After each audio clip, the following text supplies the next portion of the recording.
All right, from the city of Fairfax City, we're very grateful that Bjorn Riis accepted the invitation to our show. Bjorn, welcome to my humble podcast. Oh, thanks for having me. No problem. Bjorn, let's go back to the beginning in your life.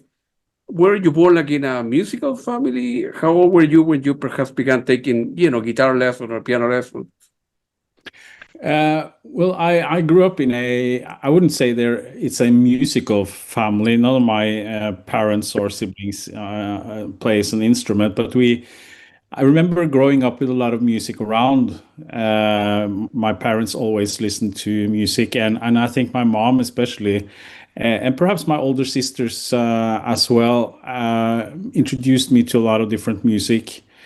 I had a couple of friends in my neighborhood that were a couple of years older than me, that sort of had the role of being the older brother, I guess, introducing me to a lot of metal and hard rock stuff. I grew up listening to bands like Black Sabbath, Led Zeppelin, Kiss, Whitesnake, and all that stuff. And then sometime in the late 80s, perhaps, I was introduced to Pink Floyd by my older sister, which sort of started my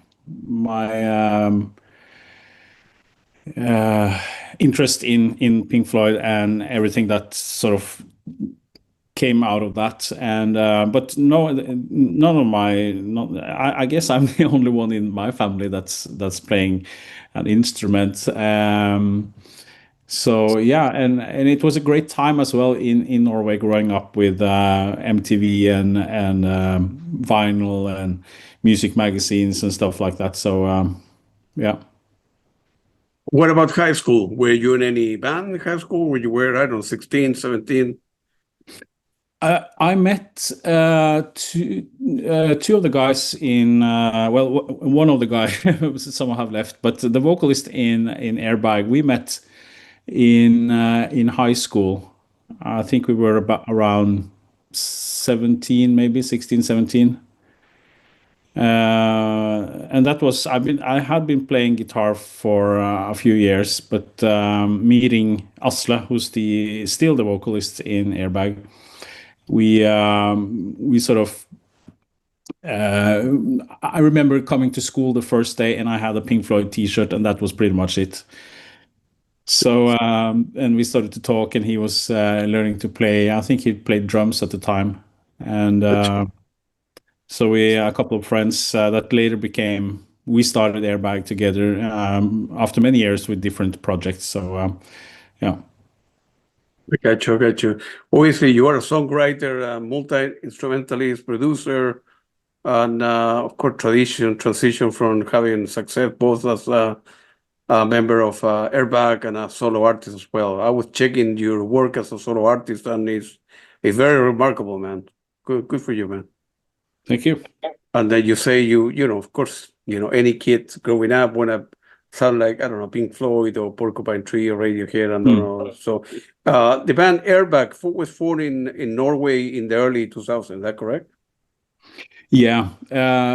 Again, we met in high school, and we met pretty much as Pink Floyd fans. We were all into all kinds of music, but Pink Floyd was really the band that united us, and especially after seeing them here in Oslo on the '94 tour, and we shortly after that we started to play together in Oslo's living room.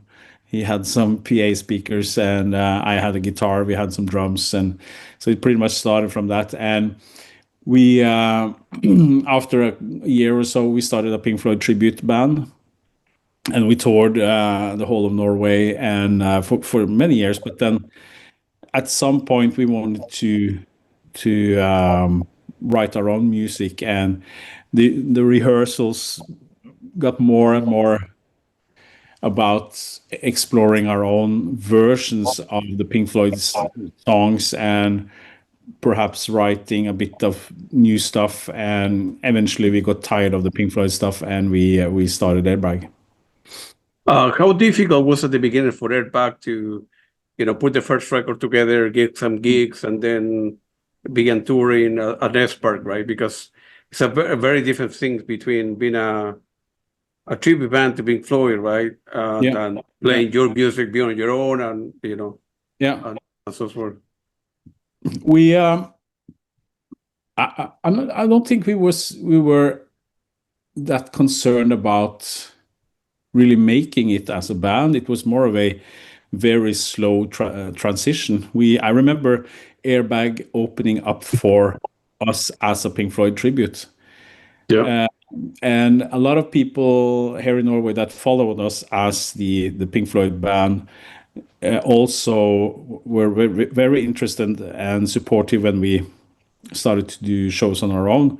And this was back in the days when MySpace existed and way before Facebook and anything like that. So we spent a lot of time working on MySpace and really got I think we did a couple of EPs, demo EPs, only for promotional use, and that we really we spent a lot of time on MySpace, and we shopped around here in Norway on different labels, major labels and smaller labels. We spent a few years really building the band and writing a lot of music, and we did eventually we did 2 EPs, I think, and at one point a record label here in Norway, in Bergen, Charisma Records, contacted us and wanted to release those EPs as an album. And I think that was back in, wow, I can't remember, 2008, 2009, I think. Yeah,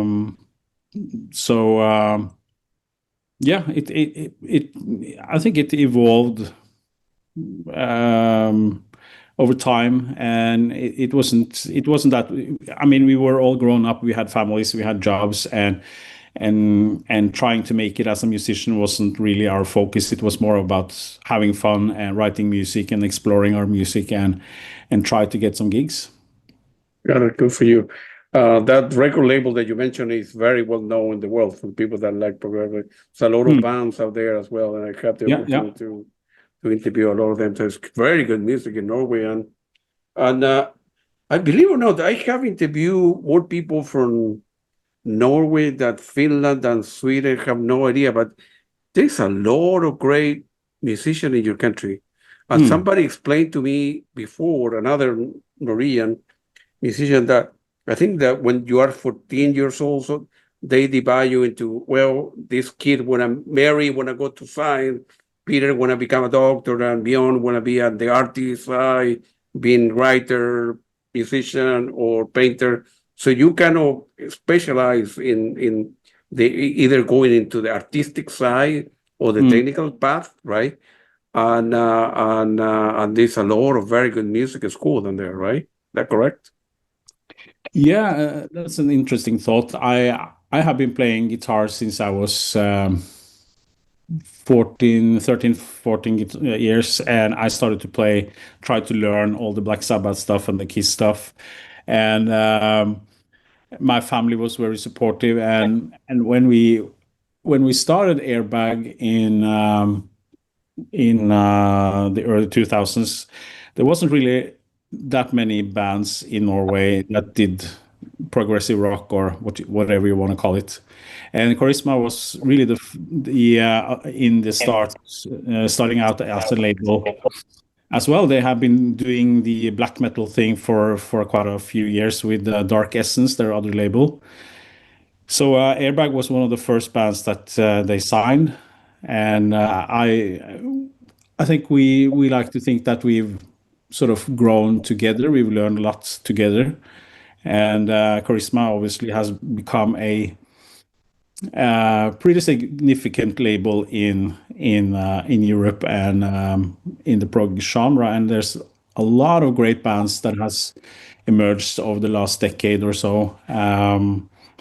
That's young musicians, very talented musicians, and we've been lucky to to have a couple of them on our albums and on our stage shows, and it's really become a really nice community, I think, in Norway, between musicians and helping each other out with everything from organizing shows to helping out with the studios and recording, playing on each other's albums, doing shows together, everything. For you. By the way, you speak very good English, man. Oh, thank you. It's rarely that I do, so yeah. But thank you. Oh, very. And by the way, I was born in South America, so I was born in Chile. I forgot to tell you, and I Yeah. came to the United States to study after high school, so I learned the language Yeah. here. So Yeah. my primary language is Spanish. So, but you speak very, very well. So, but Airbag and of course, and yourself had headline solo shows, playing, including Marillion, Jazz Saga, Neil Moore's Riverside, and you have played in the biggest festival, including Night of the Prog and Cruise to the Edge. Good Yep. for you, man. Good for you. What memory do you have? You can pick any shows or any venue that you Oh, think, wow. man, if I die tonight, we Yeah. played the best we could. I don't want you to die, but we played the best, everything played. Yeah. Well, it's I mean, we've been to the Cruise to the Edge 2 or 3 times, and we're going this next March as well. And I mean, you can't complain when you get a paid vacation to Miami. Of course, So yeah. that's really great. But I think I have to say my best memory, if you can call it a memory, is our last show, which was a few weeks ago here in Oslo at Marillion weekend. Yeah, got it. We opened up for Marillion on their the Saturday on their Marillion weekend here in Oslo, and we played a venue here in Oslo that's really dear to us. We've been there so many times since we were teenagers, seeing so many cool bands, and suddenly we're there and it's full, and the crowd went nuts when we played. So that was really emotional and probably the high points so far. Good for you. Do you go back in your head or think, man, remember learning guitar, or my dad buying me a guitar when I was 12 and learning on my own, struggling, and now you were playing, in the best venue in your country in front of your own people, opening for Meridian. Wow, right? It's Yeah, amazing. yeah, it's been quite a journey, and we Yeah, often talk about we often talk about it. I mean, we're all closing in at 50. yeah, We have kids, we have jobs, we have everything, and yeah, there's a lot of bands that has come way become much bigger than we are. yeah. Obviously, more albums, touring a lot, but I feel lucky that I can do this. There's no constraints. There's no one telling me what to do. I can write the music I want to do. Write. We can do some weekends. We can do some few tours, and not having to worry about money. It's a privilege to be a rock star in the weekend and go back to work on Monday. That's right. Absolutely good for you, man. Yeah. Of course. That's amazing lifestyle. I think your first solo album was Lullabies in a Car Crash in 2014. Is that correct? Yeah. What was the motivation for you to take the material that you couldn't play or wasn't part of Airbag and decided, well, this is not part of the team the group that I'm playing with, but at the same time, I want to release my own stuff and so forth. But what was the main motivation for doing that? But I think it was the urge to explore my own music. I think Yeah, at that point we hadn't released that many Airbag albums, but enough to sort of establish what you may call the Airbag sound or whatever, and we had our way of doing things. And I had a lot of material that some small pieces, some songs that were finished or rejected by the band, and we also had some time away from the band because Oslo, our vocalist, was traveling a lot at the time. So it was a chance for me to sort of go over the material that I had, finish it, and release it, and see. It was more of a challenge, I think. Were I able to do this alone, and how far could I take the material in the direction that I wanted? And I mean, all my albums could easily have become Airbag albums. It's not that different from each other, and I think it's similar to perhaps what Steven Wilson has been doing with Porcupine Tree and his solo career. I mean, all of his solo albums could more or less have been Porcupine Tree and vice versa. So I guess it's more of an urge to go slightly different ways and explore different sides of the music that not necessarily would have fit into the Airbag way of doing things, or stuff that I would have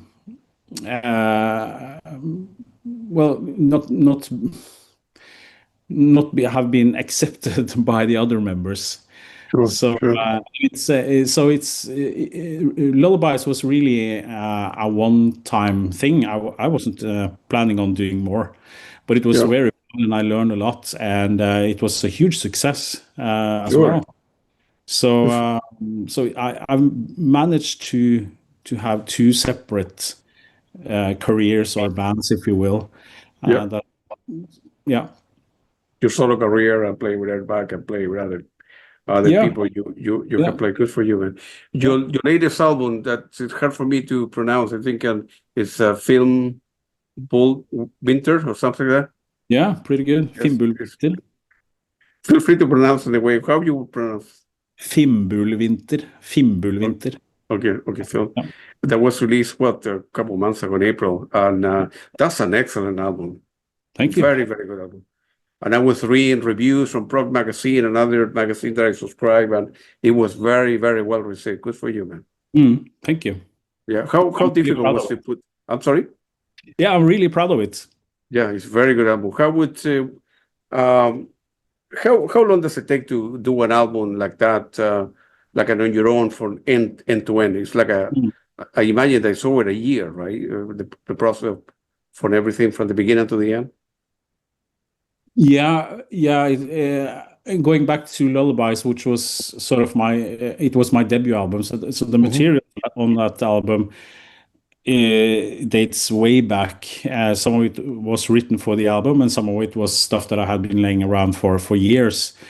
This album and Fimble Vint was written in a couple of weeks, I think, and it takes about half a year to record whenever I have the time, really. And this time I did everything myself. I usually have other people with me. I don't play drums, so I had some really talented guys with me. Henrik from Airbag is playing on a couple of songs. Kai Kristoffersen, who is a session drummer here in Oslo, did an amazing job, and also Arild Brøter from Pimlico is playing on the track. Yeah. What makes this album very personal to you? Perhaps for what you just explained, right? So it's like, I suppose, as a musician, right? Yeah. There's an outlet, right? So it's, you can do certain things, like you mentioned, Airbag, and then other things that wouldn't fit into Airbag, but still you want to devote time and put it together and play all the instrument, write the lyrics and everything. It's a lot of work, man. Yeah, it's a lot of work, but when you do this all the time, it becomes second nature, and I got it. Yeah. really enjoy making music. And I have this. I try to be very, very focused when I sit down and write, and I feel that when I get into the mood of writing, it goes very fast. I can write an album in a week or two. But at least the outline of an album, I can have five, Good. and what I have an idea of. Okay, this is going to be an album. So, and this was the case with Fimble Vint as well. I think I had all the songs in a couple of weeks, and did the demos and everything. And I showed it to my co-producer, who's been doing all the Airbag albums as well. And we sat down and sort of had this idea of how we're going to do it, how we're going to make it as the personal album that it really is. And for me, this is perhaps, well, it is the most personal album that I've done. It's the lyrics are about me dealing with anxiety, and so it's really straight from the heart. And so it was a difficult album to make as well. And I still having, it's still very emotional to listen to some of the lyrics and stuff. And that's also why I wanted to play all the instruments with my with my obvious limitations. I'm not a pianist, but I can manage. Yeah. So yeah, it was important for me to do everything and have people around me that I knew and that I was comfortable with working with and trusted. Good for you. Because as you're writing, right, and you put in these experiences into song, that became very, very personal. And it's like you really need to open up, and it's like yourself looking into mirror, right, and be naked and open up and go deep in within yourself, right. And everybody has family issues or divorce or kids or this or that, right? But few can put it into word, right? Few can really face the mirror, if you will, and then put it into write and then put it into song. And then later on when it's down, you listen to your own stuff and say, man, this is, you get nervous because as if somebody else is singing the story of life, right? Yeah, and the reward is that you meet so many people that has the same experience. That's right.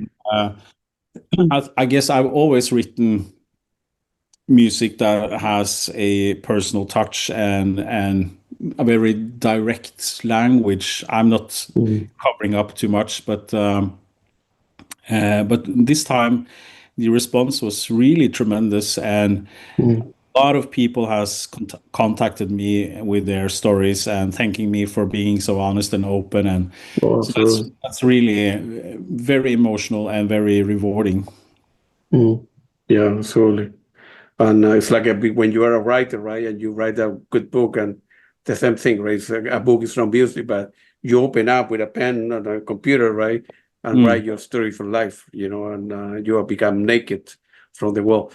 Just to mention a couple of tracks, and here the track called "Gone," it feels like a masterpiece, centerpiece of the album. What, if you remember, what memory do you have for that one? Yeah, I think that was the first song that I wrote, and I think it was probably written in a couple of hours, and it was a really fun track to record as well. I had all these ideas. It's an unusual track for me because it's very classic rock. It has a distinct 70s vibe, I think, and the lyrics are very intense and very honest.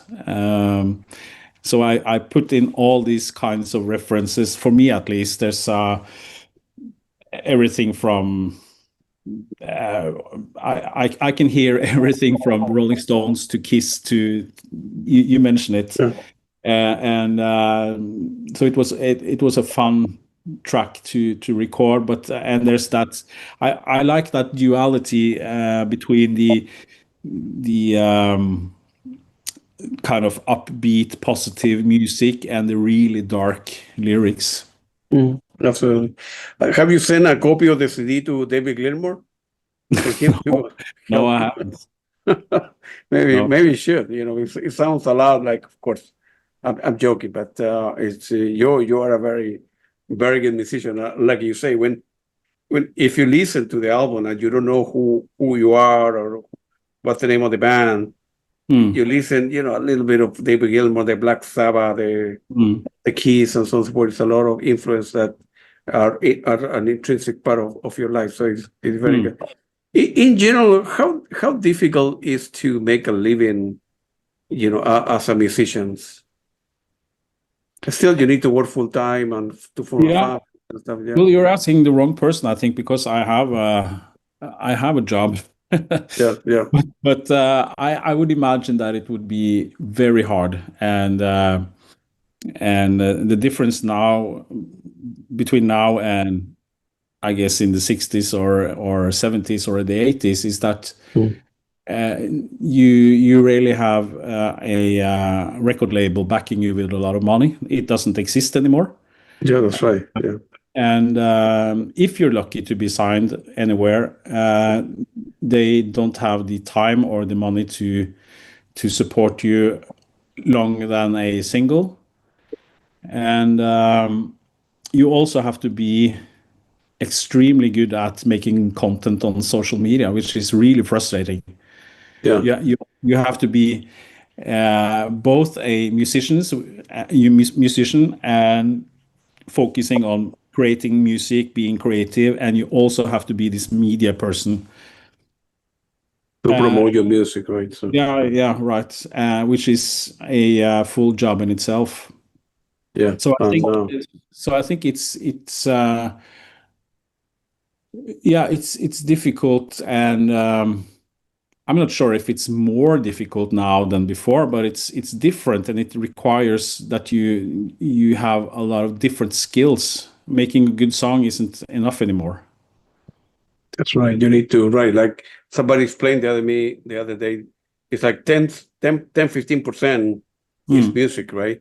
The other 80 is emailing people, answering back, doing interview with Claudio, and so Yeah, Twitter and Instagram, Facebook. Yeah, yeah, it's a lot of managerial stuff, no music. In order to take your music to the rest of the world, right? yeah. Because you cannot afford to hire somebody else to do it for you. Yeah, No, you need to and, do it and an hour here, an hour there, weekend, Saturday, whatever, right? So yeah, yeah, and it doesn't mean that social media is a bad thing. It's a way for us to yeah, get even closer to our fans and to communicate directly and have a really good and close relationship with our fans, yeah, which I wish I had when I was growing up in the 80s.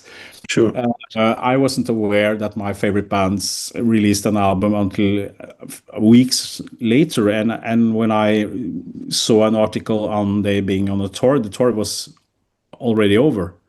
Now you know everything instantly, that's which right. takes away a bit of the magic, but it also allows you to stay really close to your fans. And we have That's right. Yeah, lot of great fans that we meet on our tours, and I think that are feel more connected to us as musicians and bands, and which I think, at least for myself, it makes me more loyal as well as a fan. yeah, So, gotcha.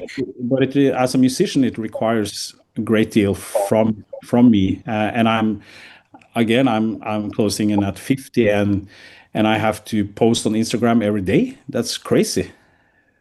Yeah, yeah, I know exactly. I know exactly what you mean. What are you? I only have a couple questions left.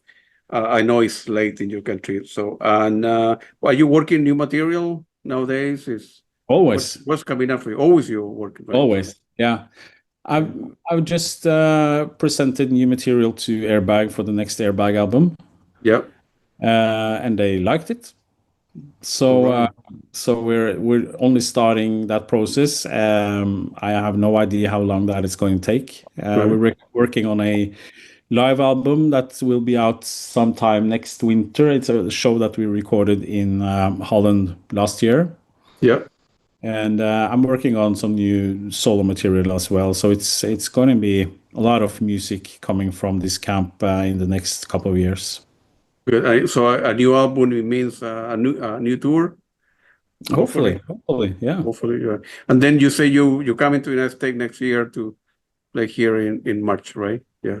Yeah, we're doing the Cruise to the Edge, and we're also looking Recently. into to playing some shows in the States and perhaps even South America as well. But it's quite a Wow. different thing to tour inland than on a boat, which is a festival. And this United States is a really difficult country to get into because you have to have all these permits and it costs a lot. But we're looking into it. Yeah. Yeah, I think you need to need to play like a visa, right? So you need to do like at least 10, 15 gigs in order to break even, not even to make money, because otherwise you get to play here in the United States, unfortunately. Yeah. Feel free to mention, Bjorn, where people can buy your music. Feel free to mention your Bandcamp, your Facebook, so people can get a hold of you and buy your music and album. Yeah, my homepage is bjornriis.com. Yeah. And you'll find everything there. My Bandcamp, everything is available on Bandcamp. You can stream it on all your streaming platforms. And I try to be as visual as I can on Instagram and Facebook, and also Airbag. You'll find us there. So it's always nice to hook up with friends. Got it. I know it's around 10 o'clock in your country, so I'm going to let you go. Thank you very much, Bjorn, for your music, for your personality. You're a very good guy, very easy to get along with you. Your music, the band, right? Airbag, and your own music is very good, and your latest album is excellent. So thank you so much. Keep on working on stuff, and hopefully I could see you playing live one day. We will share a beer or a pizza or something one day. Man. Take it easy, man. Thank you very much. I appreciate it, man. Great. Thank you. Sure. No problem. Thank you.